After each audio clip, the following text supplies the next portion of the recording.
বাংলাদেশে নির্বাচনের ঘোষণাকে স্বাগত জানিয়েছে যুক্তরাষ্ট্র। জানানো হয় পুরো প্রক্রিয়া নিবিড়ভাবে পর্যবেক্ষণ করা হবে। মার্কিন পররাষ্ট্র দপ্তরের নিয়মিত ব্রিফিংয়ে এসব বলেন মুখপাত্র বেদান্ত প্যাটেল। উঠে আসে শেখ হাসিনার আমলে গুমের প্রসঙ্গ। প্যাটেল বলেন, ভুক্তভোগী পরিবারগুলো ন্যায় বিচার পাক, এটাই ওয়াশিংটনের চাওয়া। একমাত্র ওয়ালটন এসি দিচ্ছে 1 বছরের রিপ্লেসমেন্ট গ্যারান্টি এবং কম্প্রেসরের 10 বছরের গ্যারান্টি।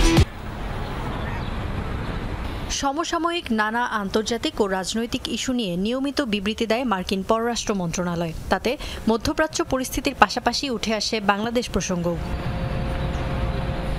সাংবাদিকদের তরফ থেকে প্রশ্ন আসে, 2026 সালের শুরুতেই নির্বাচন হতে পারে বাংলাদেশে। সে প্রসঙ্গে কি ভাবছে যুক্তরাষ্ট্র? বাংলাদেশের অন্তর্বর্তী সরকার নির্বাচন আয়োজনে যে প্রস্তুতি নিয়েছে তাকে স্বাগত জানায় যুক্তরাষ্ট্র। এর ফলে বাংলাদেশিরা নিজস্ব প্রতিনিধি বাছাইয়ের সুযোগ পাবেন। পুরো প্রক্রিয়াটি পর্যবেক্ষণ করবে ওয়াশিংটন। নির্বাচন চলাকালে আইনের শাসন এবং গণতান্ত্রিক বিধিমালার প্রতি রাখতে হবে সম্মান।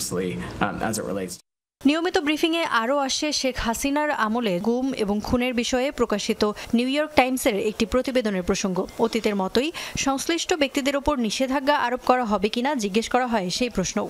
গেল 2 দশকে বাংলাদেশে গুমের শিকার হয়েছেন কয়েকশো মানুষ। এই খবরে গভীর উদ্বিগ্ন যুক্তরাষ্ট্র। জোরপূর্বক আটকে রাখা চরম মানবাধিকার লঙ্ঘন। এর ফলে ভুক্তভোগী পরিবারগুলো চরম অনিশ্চয়তা কাটায় প্রতিটা মুহূর্ত। এই অপরাধের তদন্তকে পূর্ণ সমর্থন জানায় যুক্তরাষ্ট্র। পাটেল বলেন, ভুক্তভোগীরা যেন ন্যায় বিচার পান, সেটাই মার্কিন প্রশাসনের চাওয়া। ইফাত আরা খন্দকার, যমুনা নিউজ।